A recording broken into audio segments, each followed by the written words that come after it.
Episode 92. First, call me Dario. Just as Jade was lost in love, Dario's big hands secretly moved from her waist to her inner thighs.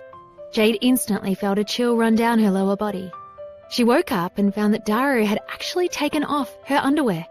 His lower body was approaching her most private place. Jade became even more and more flustered, and she resisted him with all her might. "No, Mr. Foster, let me go. You promised me you wouldn't do that to me." Jade's eyes were filled with lust and tears. Dario saw her tears and hesitated. He stopped moving, but he narrowed his gaze and intently looked into her shy eyes. He smiled and moved close to her ear. Then he said in a low and charming voice, "If you want me to let go, just call me by my name." Jade's heart jumped. What? Call him by his name? This? Jade looked at him awkwardly.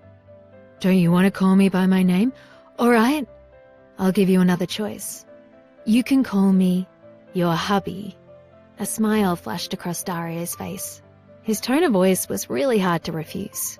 Jade covered her face shyly. She didn't want to call him her hubby or call him by his name. What should she do? "Mr. Foster, don't do this, okay?" Jade wanted to talk to him, but she forgot that talking to him always just made her suffer. "Then I won't let you go," Dario said. "Why did it become like this?" Jade replied. "Think carefully before you answer. If you don't agree, I don't know what I'll do." After speaking, Dario revealed a wicked smile and pushed his body forward. Jade's lower body couldn't help but tremble. She could clearly feel that his lower body was pressing against her lower body. He was uncomfortably close to her, as if he would drill in at any time. She tightened her body and didn't dare to move. When she saw that he had done something, she hurriedly reached out her hand and pressed against his chest. "Dario!" Jade closed her eyes and panted heavily as she nervously called out his name. Then she looked at him carefully and asked anxiously, "Is it okay now?" That was the first time Jade called him without using his surname. In Dario's world, very few people called him by his first name. The common name by which he was called, Mr. Foster. Miss Monica was the person that most often called him by his first name. Hearing his name called out from Jade's mouth was crisp and pleasant to his ears. He really wanted to hear her call him that for the rest of his life. "Not yet." Dario had an evil smile on his face. He had planned to stop after she called out his name, but she was really too attractive and made him want to ruthlessly bully her. Afraid that Dario would act recklessly, Jade didn't dare to resist at all.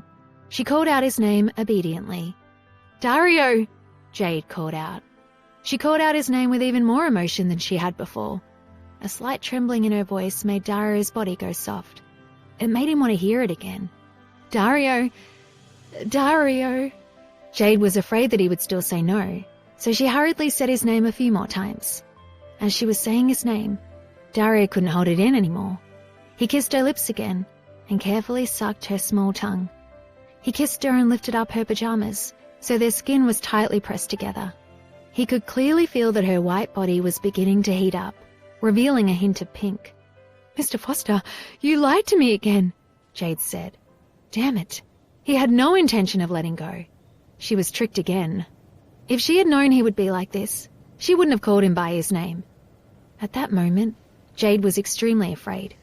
She wanted to resist, but was afraid that he would become even more agitated. But if she didn't resist, wouldn't she have a relationship with him? She really didn't know what to do. At that moment, Dario, had always been calm and self-restrained, seemed to have lost his rationality and self-control. His kissing moved increasingly downward, from her collarbone to her chest to her stomach. Her body was even tenser than before. Just as he was about to move down further, a bell suddenly rang. It was Dario's phone, but he didn't seem to care about it. He didn't hesitate for even a moment. Instead, he continued kissing her stomach and licking her belly button. His hands also touched the insides of her thighs and slowly moved upwards. But the loud ringing made Jade snap out of it. She bit her lower lip and suddenly realized that she was completely exposed to the air. Her underwear, which had been taken off, hung pitifully about her knees, and her pajamas were lifted, exposing her stomach to the air. She quickly turned over and adjusted her pajamas. She pulled up her underwear and beat his chest to remind him, "Mr. Foster, quickly pick up your phone. What if something important has happened? Dario had planned to ignore the phone, but it kept ringing. It really ruined the atmosphere. He was just about to check who had dared spoil his plans, but when he saw the number, he was shocked. He frowned. The person who called was his grandfather. Dario's expression immediately darkened, as if he were a little solemn. He went to the bathroom to get a towel to wrap around his lower body. Then he grabbed his phone and went out. Jade finally let out a big sigh of relief. She quickly hid under the blanket and tidied up her pajamas. But then she realized that no matter how much she tried to tidy them up, it was useless. Forget it. It was better to change her clothes. As she was about to get up, she suddenly felt something strange below her. A familiar but sticky feeling surged through her. When she noticed what it was, her expression changed drastically.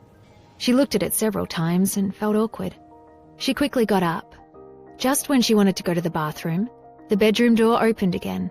She looked back and saw that Dario had returned after answering the phone. At that moment, she felt like a thief. Dario put down the phone and went forward with a smile to hug her. His mouth came close to her ear in a way that made her feel uncertain. Dario's excitement had not passed. "Mrs. Foster, where are you going?" Dario asked.